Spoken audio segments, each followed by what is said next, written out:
Welcome to Gamers Club, everyone. I'm Edgar, and in today's video, we're going to be going over a few tips on signups, setups, and some of the things you need to be aware of when playing in a remote duel tournament. So let's jump into it.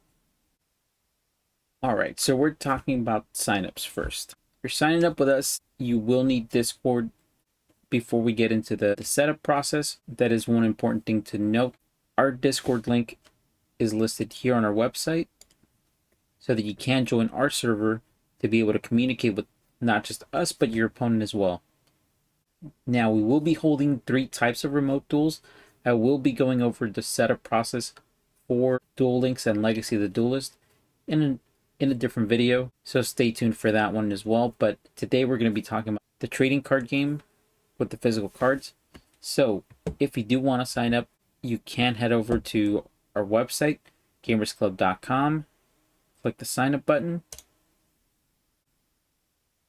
That'll take you over to this page where you can then enter. We do take the currency in dollars, so you would add $5. You would click on next. And then this is how you would add a memo. You would add your Konami ID, or as it used to be known, the Cozy ID. You would put down what type of remote duels you're signing up for, your name, and if you'd like, so that we can call it out. And you can put a nickname as well when pairing rounds. When using a smartphone or a tablet, there are a couple of things you do need to consider.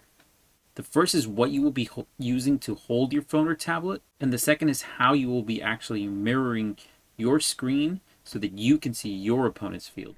So if you are going with a smartphone or tablet option, you got 2 choices for your mounts. My preferred method is the tripod with a 1/4-inch thread phone holder. These typically come separate from the tripod, so you will have to buy that separate. Or what's known as a gooseneck holder. These come with an adjustable clamp on one end that attached to a table or desk, and a phone holder or tablet holder on the other end. This one is for a phone and will probably not go wide enough for almost any tablet. This is probably better if you have a little bit less floor space, but with a tripod you will be able to get better angles of your field. So I would preferably go with this, but depending on your space, you're going to have to go with one or the other. That's up to you depending on your setup, which is why we're bringing a couple of options to you guys so you guys can take a look and decide what's best for you. And once you've decided on either one of these two, then we can move on to mirroring the screen and how to go about that. So one simple way to go about mirroring your screen, if you have an iPhone and a TV that's capable, such as a smart TV, you will have to be on the same Wi-Fi connection for this, but you can just simple swiping up, choosing your selected screen or smart TV, you punch in, usually it'll give you a code, then all you have to do is go back, and once you're ready, your phone should be mirroring to whatever smart TV you have it connected to, so that if you're playing, you can then watch your opponent's field as you're playing on your field. Typically what you will see is your field there, and then as soon as you look up, you will see your opponent's field on the screen, and it will be exactly what's reflected on your phone, and they will be seeing your field on their screen. So now with the phone mounted on the tripod, through screen mirroring, you will be able to see your opponent's field, and then this would be your opponent's perspective from their screen. Another easy, simple way to be able to mirror your screen is through a HDMI adapter for your specific type of phone. I have one here for an iPhone, and it's as simple as plugging in an HDMI cord to it, the other end to your TV or monitor that you're going to be using to mirror your screen, and then you plug in the adapter to your phone. And once your phone is plugged in, you should be able to see what you're mirroring on your TV. So another simple way to mirror your screen, if you have an iPhone, is to plug it into your Mac computer, whether it be a desktop or a laptop. All you have to do is plug it into the charger, plug in the USB side to your Mac computer, come over to your QuickTime player, right click it, open up new movie recording, sometimes it will not default to your phone, so you will have to press this little icon, this little down arrow here, and then you can choose your iPhone from the list of available cameras. Then all you have to do is go over to your phone, tap your Discord app to launch it. So now once you're into the Discord app, all you have to do is turn on your camera. You double tap on your opponent's screen on the phone, that is, and then all you have to do is come expand it, and now you get to see your opponent's screen mirrored onto your computer while you play. Now the last method we're going to talk about here is mirroring your screen from a phone. This doesn't necessarily have to be for an iPhone. I've heard that this can work with an Android phone. I haven't tested it because I don't actually own an Android phone, but this does work with iOS devices, and it's supposed to work with Android devices as well. This does require a download for a specific program called Let's View. I'll link it in the description below. And for this one, you will also need for both of your devices to be on the same internet connection. Even if one of your devices is on a wired connection, so if you're using a Windows-based desktop or laptop, this is probably the easiest way to go about, especially if you have an iPhone and your devices don't match, as we're seeing here with an iPhone and a Windows-based laptop. All you have to do is open up your Let's View app on your computer. You will also need to have it downloaded on the phone. So let's go over and open it up on the phone as well. So sometimes it will not detect, so you'll have to just tap redetect. So once we hit redetect and we see that our Windows computer has popped up, we can tap it. So you can't actually mirror your computer screen to your phone, but for the purposes that we're using today, you will actually be tapping on phone screen mirroring, and it will tell you to swipe up or down depending on your iOS device. And I'm sure this has different instructions for Android based devices. So you swipe up, tap screen mirroring, you choose your Windows PC, you back out, and once you open up your Discord app, whatever you're mirroring, whatever you're doing on your phone should be mirroring over to your Windows based PC. And that's as simple as that. Now when you swipe up or down, and the latency is actually very low, so there's very low latency. There's very little to no lag on this program also. So one more thing I want to mention, guys. Once we jump into a chat like this and we turn on our camera, one of the biggest things that I've seen people do so far is leave their phone like this, and this gives a bad angle to your opponent, and it makes your whole field not actually visible. So one of the things you have to do is grab your phone when it's straight up, that's portrait mode. You rotate it sideways, bring it into landscape mode, and then you put it on your tripod. This will actually give a better view to your opponent. But let's go over to our Windows PC. You can click on these three lines here, click on the expand button, and now you can then view your opponent's field on your Windows PC while you play. So the reason landscape mode is important is because this is the way you actually want to be displaying your field to your opponent. This is from your opponent's perspective. This is how they will be viewing your field if you have your phone in landscape mode versus portrait mode, which we can see here. Now this doesn't always obstruct the view, but it does give it a weird angle, so your opponent can't really tell how your field is set up in portrait mode. So landscape mode is better. And in landscape mode, your opponent is not able to see their field. This would be your opponent's field, and then this would be your field. So that is not conducive to good gameplay, as you can't really tell where things are positioned. So in landscape mode, if both players have their setup done correctly, this is what it should look like, and both field centers can actually be aligned so that nobody mistakes where cards are placed and proper zones are used throughout the duel. Now, once you have your camera set up and you're mirroring your screen and you have your field laid out, we're going to go over some things that you need to remember as a player when participating in the tournament.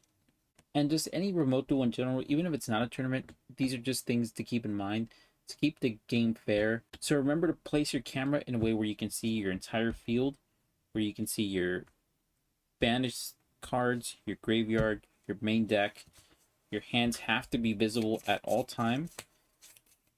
Yes, there is a possibility that you may accidentally show your opponent your hand or reveal some private knowledge, but that's one of the risks we take when playing this game, especially in a remote duels. So just keep in mind of where your camera is.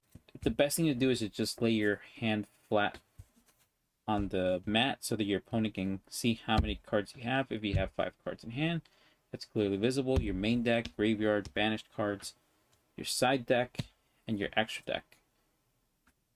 And one of the things to keep in mind also is that your lighting has to be adequate so that there isn't too much glare to the point where you can't tell what a card is. This is a little bit brighter side as you would want to have it, but you still can tell that that is a Pot of Desires. The name is still legible. You can clearly see most of the image. You can't see the text box, but that's okay. You wouldn't be able to read it anyway. Another thing to keep in mind is to communicate with your opponent. If you don't know what something does, feel free to ask. What I do when remote dueling is I also, if I'm playing on my computer, I try to keep another browser open with the Konami card database so that you can look up a card with the clear text so that you can read it for yourself, because you can't actually grab your opponent's card, pick it up, and read it, or you can just have your opponent read it out loud to you. That is still something they do have to do per Konami's tournament policy. So if you don't know what a card does, ask your opponent to read it off to you. Ask them what it does. Tell them what your cards do, and just maintain communication with your opponent. Another thing is, just like in any duel, you should announce your phases when you're going into standby phase. From standby phase into main phase, it's good to announce that. When you're going into battle phase, it's good to announce it and get the okay from your opponent so that you guys don't have any issues. And if you're activating an effect that lets you search for a card, don't pick up your deck, move it off screen, search for a card. This could be interpreted as you maybe trying to stack your deck or add cards that shouldn't be in there to deal with a specific strategy. So the best way to go about it is to just keep your deck in the middle of your screen, search for the card you want, lay it flat, shuffle your deck, ask your opponent how many cards they want to be cut off the top. They say 3, you count it out, 1, 2, 3, clearly so that your opponent can see. Stack it on the bottom and place your deck back.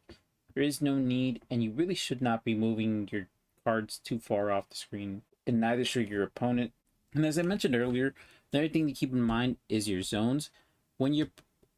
If you have the leftmost zone, which would be your opponent rightmost zone, it's good to have tokens so that you can place your tokens there, so that you know that that zone is being occupied by an opponent's monster. Another good tool to have on hand is sticky notes. If your opponent, say they lava golem you or they kaiju you, you can then just write out kaiju and then stick that on the zone so that you know where that kaiju is supposed to be, so that there's no confusion as to zone placement. Or better yet, if you have the appropriate card, in this case if your opponent were to hit you with lava golem, and if you do have a copy of it yourself, you can then place the lava golem on your field to know where that's supposed to be. But anything that is not part of your deck should be in a different colored sleeve, such as this one is in a pink sleeve where my extra deck is red, my main deck is black. Appropriate to use also in situations like that are just official tokens, say a primal being token, if you have it and your opponent uses Nibiru on you, you can then just place that card on in the appropriate zone. It's best not to use things like dice or coins because it's harder to determine attack and defense position placements. So with something like a sticky note, the correct way would be the top, and that would be attack. Or you could place it sideways to signify that it's in defense. Now, zone placement is very important, so always be sure to indicate. The best way to do it is the way Konami recommends, which is to indicate your leftmost zone, which would be your field spell zone, and asking your opponent to do the same, so that you both know which zones are where, so that you don't get confused on zone placement or column placement, as that can be important for certain strategies like Mech Knights that work off of columns. So it's very, very important that you determine that with your opponent before the match begins. So for time limit, it's going to be a little bit different than it is for in-person tournaments. We're actually going to be doing 50-minute rounds instead of 40-minute rounds to account for things like logistical issues and connectivity issues that we do seem to face sometimes. So time is extended 10 minutes to account for that. Now, one last thing that I do want to touch on is that there is a few cards that are recommended by Konami for one not to use in remote duels, as their effects cannot actually be properly resolved through a remote duel. And those cards are Exchange, Amazon is Chainmaster, Lullaby of Obedience, Gift Exchange, Yoju Friendship, Parasite, and Transmission Gear. Now, some of these cards actually involve you putting a card from your hand into your opponent's hand, or vice versa. One of them actually requires you shaking your opponent's hand, as none of these things can be resolved fully in a remote duel. Konami does suggest that you do not use them in a remote duel. So these are just a few tips from us, and if you have a few of your own, be sure to leave them in the comment section below so that we can all make our remote duel experiences just a little bit better and to help out the community. So be sure to follow us on Instagram to keep up to date with us, join our Facebook group, and follow us over on Twitch so that you can catch our weekly remote duel streams. We do stream our tournaments weekly, so be sure to check that out if you want to get a feel for what it's like to participate in one of those tournaments. And if you need some cards, consider checking out our TCG Player link at gamersclub.tcgplayerpro.com, or head over to gamersclub.com to check out a few of the cards that we have listed on there as well. And if you found this video informative, be sure to hit that like button, share it with a friend, and do yourself a favor and hit that subscribe button if you don't want to miss out on informative content like this, because we will have future videos coming out. So be sure to stay tuned. Next time, guys, Gamers Club signing out. Peace.